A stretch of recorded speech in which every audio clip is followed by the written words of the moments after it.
Welcome to commerce spirit the CS. इस video में हम डिस्कस करने वाले हैं फाइनेंशियल मैनेजमेंट के एमसीक्यूज को। ये पार्ट 1 है। क्वेश्चन नंबर 1 है investment can be defined as, यानी कि निवेश को हम लोग किस प्रकार से परिभाषित कर सकते हैं।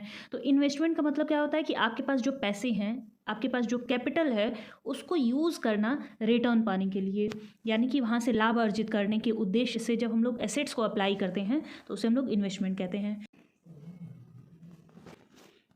क्वेश्चन नंबर 2 है the concept of financial management is, यानी कि वित्तीय प्रबंधन क्या है। तो इसका मतलब होता है कि all the features of obtaining and using financial resources for companies operation, यानी कि कंपनी को ऑपरेट करने के लिए, कंपनी का संचालन करने के लिए जो भी फाइनेंशियल रिसोर्सेज हैं, वित्तीय संसाधन हैं, उनको ऑब्टेन करना और उसका इफेक्टिव यूटिलाइजेशन करना, उनका प्रभावी ढंग से प्रयोग करना। क्वेश्चन नंबर 3 है what is the primary goal of financial management. वित्तीय प्रबंध का प्राथमिक लक्ष्य क्या होता है। To maximize the owner's wealth, यानी कि जो मालिक हैं, जो स्वामी हैं, उनके वेल्थ को मैक्सिमाइज करना, उसको अधिक करना। क्वेश्चन नंबर 4 है CAPM स्टैंड फॉर। CAPM का फुल फॉर्म होता है capital asset pricing model. Question number 5 है financial management mainly focuses on. वित्तीय प्रबंध का फोकस किस पे रहता है ज़्यादातर। तो इसका फोकस होता है जितने भी एलिमेंट्स हैं, जितने भी तत्व हैं जो कि हेल्प कर सकते हैं फाइनेंशियल रिसोर्सेज को पाने के लिए फॉर फाइनेंशियल एक्टिविटीज़, यानी कि जो वित्तीय कार्य हैं उसको करने के लिए वित्तीय संसाधनों का प्रयोग करना, और उसके बाद उन वित्तीय संसाधनों को किस प्रकार से हम लोग ले सकते हैं, पा सकते हैं, ये सारी एक्टिविटीज़ फाइनेंशियल मैनेजमेंट के अंतर्गत होते हैं। क्वेश्चन नंबर 6 है finance function comprises. Finance function में क्या क्या चीज़ें आती हैं। तो इसमें procurement and effective use of funds दोनों आते हैं। जैसे जो ट्रेडिशनल अप्रोच के अंतर्गत बोला जाता है कि फाइनेंस किस तरीके से मंगाया जाएगा कंपनी में, ये फाइनेंस फंक्शन है।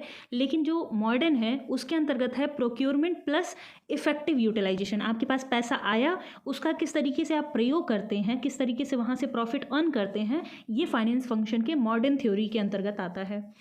क्वेश्चन नंबर 7 है dash maximization objective ignores the timing of benefit that is time value of money. Time value of money को कौन सा प्रॉफिट मैक्सिमाइजेशन या वेल्थ मैक्सिमाइजेशन या वैल्यू मैक्सिमाइजेशन इग्नोर कर देता है। तो जो प्रॉफिट होता है, इसका मतलब क्या होता है, जैसे मान लेते हैं कि कोई काम कर रहा है कंपनी, वहाँ से उसको 1 लाख रुपए का प्रॉफिट हो रहा है। अगर वही दूसरा काम करेगा तो उसको 80,000 का काम हो रहा है, वहाँ से 80,000 का प्रॉफिट मिल रहा है। एक तीसरा ऑप्शन है जहाँ से उसको इस टाइम पे 80,000 मिलेगा, लेकिन नेक्स्ट अगले कुछ साल में वो इंक्रीज़ होना स्टार्ट कर जाएगा। तो ये जो प्रॉफिट मैक्सिमाइजेशन होता है वो पूरा का पूरा फोकस करेगा 1 लाख रुपए पे कि 1 लाख रुपए अभी आज अर्जित कर लेते हैं, बाद में देखेंगे। तो टाइम वैल्यू ऑफ मनी को ये इग्नोर कर देता है। ज़्यादा का होता है ना कि जितना ज़्यादा मिलेगा तुरंत उसको ले लिया जाए, इस पर फोकस करता है प्रॉफिट मैक्सिमाइजेशन। क्वेश्चन नंबर 8 है financial management is mainly concern with. Financial management किससे संबंधित होता है। Acquiring financial resources, utilising and procurement, इन तीनों से संबंधित होता है। तो ऑल ऑफ द एबव होगा। पैसे को कंपनी में लेके आना, उसका यूटिलाइजेशन करना। क्वेश्चन नंबर 9 है select the correct option. Correct option क्या क्या है इसमें। Profit maximization can be part of wealth maximization strategy. अगर हम लोग संपत्ति वृद्धि को अपनाते हैं, संपत्ति वृद्धि रणनीति को अपनाते हैं, तो प्रॉफिट मैक्सिमाइजेशन इसके अंतर्गत आ जाएगा। ये स्टेटमेंट सही है। Wealth maximization can be part of profit maximization. ये जरूरी नहीं है कि अगर आप प्रॉफिट को मैक्सिमाइज करेंगे तो वेल्थ भी मैक्सिमाइज होगा, तो ये जरूरी नहीं है। Profit maximization and wealth maximization are same. ये गलत बात है कि प्रॉफिट मैक्सिमाइजेशन और वेल्थ मैक्सिमाइजेशन दोनों को हम सेम नहीं कह सकते हैं। Wealth maximization is completely different from profit maximization. ये भी स्टेटमेंट सही नहीं है। ऑप्शन नंबर ए करेक्ट है। क्यों, दोनों एक दूसरे से मिलते जुलते हैं। जैसे कंपनी को प्रॉफिट हुआ, उसे कंपनी के जो शेयर होल्डर्स उनके वेल्थ भी इंक्रीज होंगे। तो जो प्रॉफिट मैक्सिमाइजेशन होता है वो वेल्थ मैक्सिमाइजेशन स्ट्रेटजी का ही एक पार्ट होता है। क्वेश्चन नंबर 10 है financial decision involve. Financial decision में क्या क्या डिसीजंस आते हैं, कौन कौन से निर्णय आते हैं। तो इन्वेस्टमेंट डिसीजन आता है, फाइनेंसिंग डिसीजन आता है और डिविडेंड डिसीजन आता है। इन्वेस्टमेंट मतलब क्या है कि कंपनी कहाँ पे इन्वेस्ट करेगी, कहाँ पे निवेश करेगी। फाइनेंसिंग का मतलब क्या है कि कंपनी को पैसे की ज़रूरत पड़ेगी तो वो कहाँ से पैसे लेगी, शेयर से लेगी, डिबेंचर से लेगी, लोन लेगी। और अगर कंपनी को प्रॉफिट हुआ है तो वो डिविडेंड डिसीजन लेती है कि कितना रुपया शेयर होल्डर्स को दे दें, कितना रुपया कंपनी अपने पास रिटेन करके रखेगी, अधिग्रहण करके रखेगी।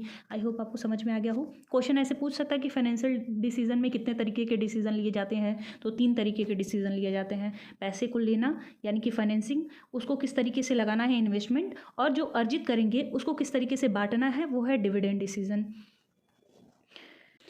क्वेश्चन नंबर 11 है financial leverage is equal to, तो फाइनेंशियल लेवरेज निकालने का फॉर्मूला होता है EBIT डिवाइडेड बाई EBP। तो ये हो जाएगा earning before interest and tax divided by earning before tax, earning before interest and tax divided by, option number B होगा यहाँ पे आंसर में, यहाँ आफ्टर नहीं होगा बिफोर होगा।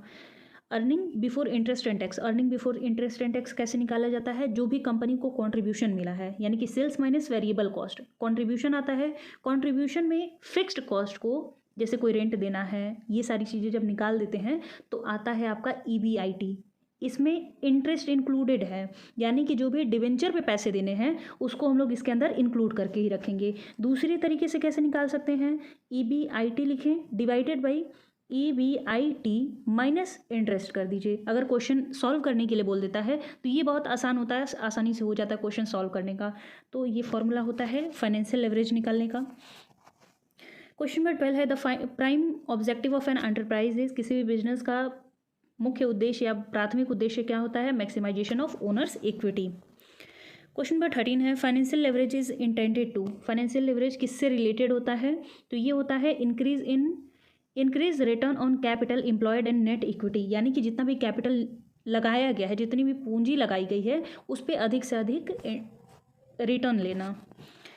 क्वेश्चन नंबर 14 है the extent to which an organisation uses fixed cost to its cost structure is called, तो इसको हम लोग बोलते हैं फाइनेंशियल लेवरेज। इसका मतलब क्या है कि जैसे कोई भी ऑर्गेनाइजेशन है उसको 5 लाख रुपए की ज़रूरत है, तो उसमें से उसने 2 लाख रुपए का इक्विटी रखा हुआ है और 3 लाख रुपए में ऐसे पूंजी लगा रखे हैं जिस पे उसको फिक्स्ड कॉस्ट देना है, यानी कि इंटरेस्ट देना है, कंपनी को प्रॉफिट हो चाहे ना हो, तो उसे हम लोग बोलते हैं फाइनेंशियल लेवरेज। लेवरेज का मतलब अगर सामान्य भाषा में बोला जाए तो कंपनी की कैपेसिटी कि वो अपने इंटरेस्ट को किस हद तक पूरा कर सकती है, कहाँ तक उसको देना है, उसको कितना रुपया कमाना एकदम कंपलसरी है, फिक्स्ड है। क्वेश्चन नंबर 15 है use of fixed interest securities in the capital structure is called, ये सेम क्वेश्चन है कि जब फिक्स्ड इंटरेस्ट वाले सिक्योरिटीज़ को हम लोग यूज़ करते हैं कैपिटल स्ट्रक्चर में तो उसे हम लोग क्या कहते हैं, उसे हम लोग फाइनेंशियल लेवरेज कहते हैं। वहीं पर जो हमारा ऑपरेटिंग लेवरेज होता है, जो भी फिक्स्ड खर्चे होते हैं कंपनी के, जैसे रेंट देना, वो कंपनी का क्या है, फिक्स्ड एक्सपेंस है। ये किससे संबंधित होगा, ऑपरेटिंग लेवरेज से, यानी कि कंपनी को ऑपरेट करने में कितने फिक्स्ड खर्चे लग रहे हैं वो क्या होता है, ऑपरेटिंग लेवरेज होता है। फाइनेंशियल मतलब क्या है कि कंपनी का जो कैपिटल स्ट्रक्चर है, जो पूंजी संरचना है, उसमें कितने फिक्स्ड इंटरेस्ट वाली सिक्योरिटीज़ लगे हुए हैं वो फाइनेंशियल होगा। और ओवरऑल लेवरेज मतलब क्या है कि कंपनी में कितने फिक्स्ड खर्चे हैं, कितना फिक्स्ड इंटरेस्ट है, सबको जब हम लोग मिला लेते हैं तो ओवरऑल लेवरेज आता है। क्वेश्चन नंबर 16 है what are the consideration in designing capital structure of a corporate, किसी भी कंपनी में पूंजी संरचना तैयार करने के लिए कौन कौन से बिंदुओं का ध्यान में रखना चाहिए, trading on equity, cost of capital and profitability. तो ये ऑल ऑफ द अबव होगा। इक्विटी के बारे में सोचना है कि इक्विटी पे कितना रुपया हमको कमाना है, कितना कमा सकते हैं। कॉस्ट ऑफ कैपिटल का मतलब क्या है कि जो पूंजी लगाएंगे उस पर कितनी लागत आएगी। और तीसरा पॉइंट है प्रॉफिटेबिलिटी, यानी कि कंपनी की लाभदायकता क्या है। क्वेश्चन नंबर 17 है capital structure designing has nothing to do with, capital structure को जब हम लोग डिज़ाइन करते हैं तो उसमें से कौन सा ऐसा पॉइंट है जिससे कोई मतलब नहीं होता है, तो ट्रांसफेरेबिलिटी, इससे कोई मतलब नहीं है। जैसे कोई कंपनी के शेयर्स खरीदा है, वो ट्रांसफ़र करे, बेचे, चाहे अपने पास रखे, उससे कंपनी को कोई लेना देना नहीं होता है। लेकिन कंपनी की प्रॉफिटेबिलिटी, उसकी सॉल्वेंसी और उसकी फ्लेक्सिबिलिटी, ये तीनों मैटर करते हैं कैपिटल स्ट्रक्चर को लेकर के। क्वेश्चन नंबर 18 है capital structure represents, capital structure किसको बताता है, तो ये रेशियो बताता है जितने भी कैपिटल हैं, जितने भी तरीके के कैपिटल लगे हुए हैं, अलग अलग तरीके के पूंजी होती हैं, जैसे शेयर्स हो गया, डिबेंचर्स हो गया, प्रेफरेंस हो गया, लोन हो गया, बैंक लोन हो गया, शॉर्ट टर्म लोन हो गया, इन सब का जो रेशियो होता है उसे हम लोग कहते हैं कैपिटल स्ट्रक्चर, पूंजी संरचना। ये बहुत ही बेसिक से चीज़ें हैं। क्वेश्चन नंबर 19 है in dividend decision which of the following is not very much relevant, जब डिविडेंड डिसीजन लिया जाता है, लाभांश निर्णय, तो उसमें कौन सी चीज़ से बहुत मतलब नहीं होता है, तो मार्केट कंडीशन से, जो कैपिटल मार्केट कंडीशन है उससे कंपनी को कोई लेना देना नहीं रहेगा। ये कहाँ पे ध्यान देगी, वो फाइनेंशियल लेवरेज जब देखेगी, चाहे कंपनी का जब कैपिटल स्ट्रक्चर बनेगा तो वो कैपिटल मार्केट कंडीशंस को देखेगी। बाकी कंपनी किस चीज़ में व्यवसाय करती है, किस तरीके से उसके प्रॉफिट हो रहे हैं, अवेलेबिलिटी ऑफ डिस्पोजल प्रॉफिट, यानी कि उसके पास कितना खर्च करने के लिए प्रॉफिट रखा हुआ है, इन्वेस्टर्स एक्सपेक्टेशंस फॉर डिविडेंड, यानी कि कंपनी में जो निवेशक हैं वो कितना सोचते हैं कि कंपनी हमको कितना रुपया फ़ायदा देगी, कितना हमको लाभांश देगी। ये तीनों चीज़ें मैटर करती हैं डिविडेंड डिसीजन में, लाभांश निर्णय लेते समय। क्वेश्चन नंबर 20 है थ्योरी। थ्योरी का मतलब है Modigliani Miller approach. In perfect market suggest that dividend payment is. ये क्या कहते हैं, जो मोदी गिलानी हैं, इन्होंने चाहे कैपिटल स्ट्रक्चर, कैपिटल बजटिंग, चाहे डिविडेंड डिसीजन, किसी में भी जितनी भी थ्योरीज दी हैं, ये कहते हैं कोई इम्पैक्ट नहीं पड़ता है। तो यहाँ पे क्या है, डिविडेंड पेमेंट से। डिविडेंड पेमेंट का ये कहते हैं कि कोई भी इम्पैक्ट नहीं पड़ता है, कंपनी जितना मन करे उतना डिविडेंड दे चाहे ना दे, कंपनी के वैल्यू पर कोई फर्क नहीं पड़ता है। तो ऑप्शन नंबर हो जाएगा सी, ऑप्शन नंबर बी होगा, एक minute, has no impact on the value of firm. यानी कि कंपनी जितना मन करे उतना डिविडेंड दे चाहे मत दे, कंपनी के मूल्य पर कोई भी फर्क नहीं पड़ने वाला है, अकॉर्डिंग टू अप्रोच। ध्यान दीजिएगा, याद रखिएगा। क्वेश्चन नंबर 21 है according to Walter firm should pay 100% dividend. यानी कि वॉल्टर ने सिद्धांत दिया हुआ है, उन्होंने बोला कि 100% डिविडेंड दे देना चाहिए। कंपनी ने 100 रुपया कमाया, 100 रुपया ये रेजिडुअल इनकम है, यानी कि सब कुछ देने के बाद कंपनी के पास ये बची हुई इनकम है। अब ये बोलते हैं कि 100 रुपया कमाइए, 100 का 100 रुपया आप लाभांश के रूप में बांट दीजिए। कब बांटेंगे, जब कॉस्ट ऑफ कैपिटल और रिटर्न दोनों एक दूसरे के बराबर हों। कोई भी कंपनी अपने पास पैसे कब रखती है, रिटेन्ड अर्निंग कब रखती है, जब उसे और एक्सपेंड करना हो, उसे और ज़्यादा इन्वेस्टमेंट करना हो। अब उसे लग रहा है कि जितना रुपया हम लगाएंगे उतना रुपया ही हमको रिटर्न आएगा, इससे अच्छा क्या करिए, आप डिविडेंड बांट दीजिए, हमारे इन्वेस्टर्स खुश रहेंगे। आई होप आपको समझ में आ रहा हो। क्वेश्चन नंबर 22 है the rate of discount at which NPV of a project becomes zero it is known as. तो ये है आपका इंटरनल रेट ऑफ रिटर्न। जब हम लोग आईआरआर की बात करते हैं तो ये एक ऐसा रेट होता है जहाँ पे नेट प्रेजेंट वैल्यू किसी भी प्रोजेक्ट की ज़ीरो हो जाती है। ये याद करने वाली चीज़ें हैं, ये नेट में बहुत ज़्यादा पूछता है। जितने भी क्वेश्चन हैं उसमें ज़्यादातर ऐसे क्वेश्चन हैं जो नेट के एग्ज़ाम में पूछते हैं, और एज इट इज़ ऐसे भी पूछ देता है, थोड़ा बहुत घुमा करके। अगर आपको कॉन्सेप्ट समझ में आ रहा है तो आप आराम से कर सकते हैं। Who propounded the dividend इररिलेवेंस theory. इररिलेवेंस का मतलब क्या है कि उसका बहुत अधिक किसी चीज़ पे कोई प्रभाव नहीं पड़ता है। तो डिविडेंड इररिलेवेंस थ्योरी किसने दिया है, मोदी गिलानी एंड मिलर, यानी कि थ्योरी। ये जिसमें भी थ्योरी दी है सब जगह इररिलेवेंस दिए हैं कि कॉस्ट ऑफ कैपिटल का कोई फर्क नहीं पड़ता है। क्वेश्चन नंबर 24 है approximately IRR is inverse of. IRR किसका इनवर्स होता है, तो ये इनवर्स होता है accounting rate of return, adjusted accounting rate of return. ये भी चीज़ याद करने वाली है, क्योंकि जब इसके आप एजम्पशंस पढ़ेंगे, फॉर्मूले पढ़ेंगे, तो उसमें समझने वाला कम, याद करने वाला ज़्यादा रहता है। आईआरआर का मतलब क्या होता है, internal rate of return. Question number 25 है if NPV is positive then IRR will be. अगर नेट प्रेजेंट वैल्यू सकारात्मक है तो आईआरआर क्या होगा, तो उस टाइम पे क्या होगा, कॉस्ट ऑफ कैपिटल कम होगी और रिटर्न ज़्यादा होगा। एनपीवी पॉजिटिव है तो, अगर नेगेटिव हो जाएगी तो क्या होगा, कॉस्ट ऑफ कैपिटल ज़्यादा होगा और रिटर्न कम हो जाएगा। नेक्स्ट है question number 26 consider the following steps in the process of capital budgeting. इसको पूंजी बजटन भी बोलते हैं हिंदी में। तो बोला है कि इसका क्या क्या स्टेप है। कैपिटल बजटिंग का मतलब क्या है कि अगर आपके पास 100 रुपया है तो उस 100 रुपया को हम लोग कहाँ कहाँ इन्वेस्ट करेंगे। तो इसका स्टेप क्या होता है, आइडेंटिफिकेशन ऑफ इन्वेस्टमेंट प्रपोजल, यानी कि कितने तरीके के आपके पास निवेश के प्रपोजल्स रखे हुए हैं। दूसरा है फिक्सिंग प्रायोरिटीज़, यानी कि अगर हमारे पास 100 रुपये है, इस 100 रुपये में हम लोग क्या क्या कर सकते हैं, मान लेते हैं 4 चीज़ें हैं, कर सकते हैं, ये आ गया। अब इसमें से कंपनी क्या करती है, प्रायोरिटीज़ लगाती है, यानी कि प्राथमिकता देती है कि हमारे लिए प्रोजेक्ट ए अच्छा है, बी अच्छा है, सी अच्छा है, डी अच्छा है, इनमें से भी ए और बी ज़्यादा अच्छा है, priority they the. Evaluation of various proposal, जितने भी प्रपोजल हैं उनका इवैल्यूएशन कर दी। अब यहाँ पे हम लोग सिर्फ 2 ही चीज़ लेके चल रहे हैं, अदरवाइज कंपनी के पास जितना पैसा रहता है वो उतना अधिक प्रपोजल्स को देखती है, उतने अधिक ऑल्टरनेटिव्स को देखती है। फिर क्या होता है, next step selection and preparation of capital budget. अब इसमें से सेलेक्ट कर लेगी, चलो ठीक है ए और बी दोनों अच्छा लग रहा है, दोनों में हम लोग इन्वेस्टमेंट कर देंगे, सिलेक्शन हो गया। फिर इसको इम्प्लीमेंट कर देगी, जो भी बजट बनाए कि हाँ 60 रुपये ए पे यूज़ कर देंगे और 40 रुपये बी पे यूज़ कर देंगे, तो दोनों पे वो इन्वेस्टमेंट कर दी। और सबसे लास्ट में क्या करेंगे, परफॉर्मेंस रिव्यू करेंगे कि प्रोजेक्ट ए कैसा चल रहा है, प्रोजेक्ट बी कैसा चल रहा है, उनके जो प्रदर्शन है, उनका जो कार्य करने का प्रदर्शन है उसको वो इवेल्युएट करेंगे, उनको एनालिसिस करेंगे। तो ये ऑप्शन नंबर ए हो जाएगा 1 2 3 4 5 6 स्टेप वाइज वो सारा था। क्वेश्चन नंबर 27 है the weightage average cost of new और एडिशनल कैपिटल इज कॉल्ड। तो इसको हम लोग बोलते हैं मार्जिनल कॉस्ट, मतलब सीमांत लागत। जैसे वेटेज एवरेज कॉस्ट का मतलब क्या है कि जितना भी हम लोगों ने कॉस्ट लगाया, कॉस्ट ऑफ कैपिटल है, उन सबको जब हम लोग जोड़ते हैं तो उसको हम लोग बोलते हैं कंपोजिट कॉस्ट। अब बोला है कि एडिशनल कैपिटल आप लगा रहे हैं, उसके वेटेज एवरेज कॉस्ट को क्या कहेंगे, तो उसे हम लोग कहेंगे सीमांत लागत। क्वेश्चन नंबर 28 है the ratio between date and equity in the total capitalisation is called. तो डेप्ट और इक्विटी के जो रेशियो होते हैं उसको हम लोग क्या कहते हैं, कैपिटल गियरिंग रेशियो कहते हैं। अब हिंदी मत पूछिएगा कैपिटल गियरिंग का। क्वेश्चन नंबर 27 है capital composition of a company including long term, medium term and short term finances. जो कैपिटल कंपोजिशन होते हैं यानी कि जो पूंजी संरचना है उसमें लॉन्ग टर्म, मीडियम टर्म और शॉर्ट टर्म फाइनेंसेस होते हैं, तो उसे हम लोग क्या कहते हैं, उसे हम लोग कहते हैं फाइनेंशियल स्ट्रक्चर यानी कि वित्तीय संरचना बोलते हैं। क्वेश्चन नंबर 30 है, अब उसी से रिलेटेड एक पॉइंट और याद कर लीजिए। जैसे अगर पूछता है कैपिटल स्ट्रक्चर, तो इसका मतलब क्या है कि सिर्फ लॉन्ग टर्म, और जब long term, medium term, short term सबको इंक्लूड कर दिए हम लोग तो वो क्या बन गया आपका फाइनेंशियल स्ट्रक्चर।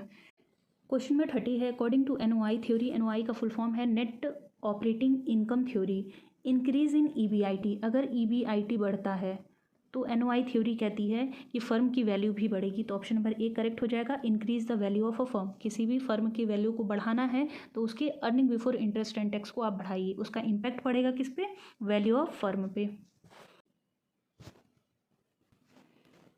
क्वेश्चन नंबर 31 है according to NOI theory value of firm is, तो value of firm is not related to its capital structure. यानी कि एनओआई थ्योरी के अनुसार जो वैल्यू ऑफ फर्म है वो कंपनी की पूंजी संरचना से कोई संबंध नहीं होता है।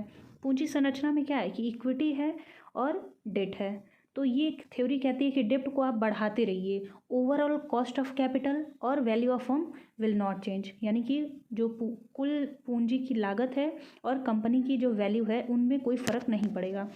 क्वेश्चन नंबर 32 है dash theory says that the value of a firm will be different stages of growth. तो ये होता है ट्रेडिशनल थ्योरी, जो पारंपरिक अवधारणा है वो कहती है कि जैसे जैसे फर्म की ग्रोथ होगी वैसे वैसे इसकी वैल्यू भी बढ़ते जाएगी। क्वेश्चन नंबर 33 है according to dash approach cash inflow from asset should match with the cash outflow required to acquire them. यानी कि कौन सी अवधारणा ये कहती है कि जितना पैसा हम लगा रहे हैं किसी भी एसेट को खरीदने के लिए वो बराबर होना चाहिए उससे जितना भी रिटर्न मिलेगा। तो ये कहती है हेजिंग अप्रोच। हेज करने का मतलब क्या होता है कि जो भी रिस्क है उसको हम लोग बराबर कर लें, उसको हम लोग किसी और तरीके से टालने की कोशिश करते हैं। तो इसमें क्या होता है कि पैसा उसी एसेट पे लगाएंगे जहाँ से हमको रिटर्न उसके बराबर का मिल जाए। क्वेश्चन नंबर 34 है the appropriate objective of an enterprise ही, ये किसी भी फर्म का प्राथमिक उद्देश्य या मुख्य उद्देश्य क्या होता है, तो ऑप्शन नंबर बी होगा मैक्सिमाइजेशन ऑफ ऑनर्स कैपिटल। ये वही सेम क्वेश्चन था थोड़ा सा मॉडिफाई करके। क्वेश्चन नंबर 35 है the job of finance manager is to confined.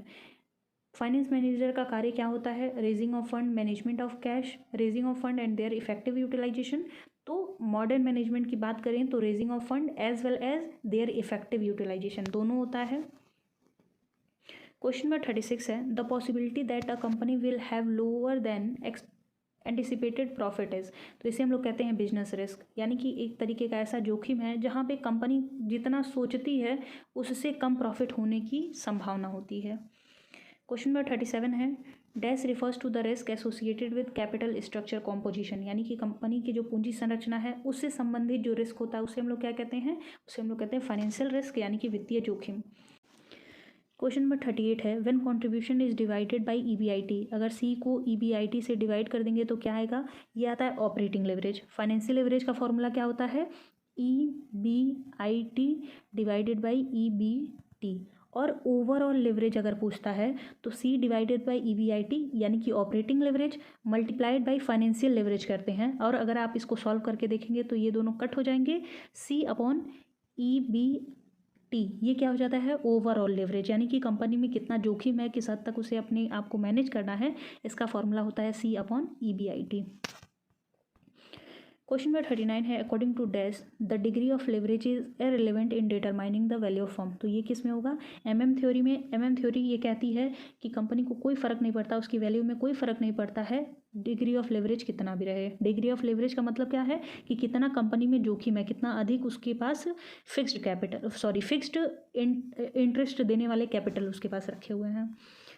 Question number 40 है dash leverage is obtained from the equation of EBIT divided by EBT। जब EBIT divided by EBT करते हैं तो फाइनेंशियल लेवरेज आता है। Question number 41 है buying a security from low priced market and selling at high priced market. इसको हम लोग बोलते हैं आर्बिट्रेज ट्रेडिंग, यानी कि कम कीमत पे किसी प्रोडक्ट को खरीदना, एक मार्केट से दूसरे मार्केट में ज़्यादा कीमत पे उसे बेच देना। तो इससे क्या होता है कि वो प्रॉफिट अर्न करते हैं। आर्बिट्रेज मेथड होता है और ये दिए थे MM यानी कि मोदिग्लियानी एंड मिलर।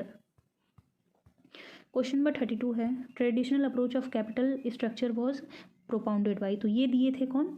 ये दिए थे सोलोमन और एजरा। दो लोग थे, सोलोमन और एजरा, दोनों का लास्ट नेम आई थिंक इसमें मिला करके बना हुआ है। तो ट्रेडिशनल अप्रोच कैपिटल स्ट्रक्चर का, पूंजी संरचना का पारंपरिक अवधारणा दिया था सोलोमन एजरा ने। क्वेश्चन नंबर 43 है net operating income NOI approach was propounded by. तो ये दिए थे, ये नहीं होगा, ऑप्शन नंबर बी होगा, डेविड ड्यूरेंट। अगर पूछता है NI अप्रोच तो ये भी इन्होंने ही दिया था, ड्यूरेंट ने ही। NI अप्रोच में उन्होंने बोला था कि वैल्यू ऑफ फर्म प्रभावित होती है। NOI में उन्होंने बोला था कि कोई प्रभाव नहीं पड़ता है, आप चाहे जैसा भी कैपिटल स्ट्रक्चर बना ले कोई फ़र्क नहीं पड़ता है, डिविडेंड पॉलिसी जो मन करे वो रख लीजिए। क्वेश्चन नंबर 44 है according to NOI theory the value of firm depends upon. NOI theory के अनुसार वैल्यू ऑफ फर्म किस पे डिपेंड करती है? तो इन्होंने बोला था टेक्नोलॉजिकल रिस्क पे, यानी कि जो तकनीकी जोखिम आते हैं उस पर डिपेंड करता है। इस वीडियो का लास्ट क्वेश्चन है question number 45 dash theory is applicable only when the dividend pay out ratio is 100। अगर 100% है डिविडेंड पे आउट रेशियो तो कौन सी थ्योरी एप्लीकेबल होगी?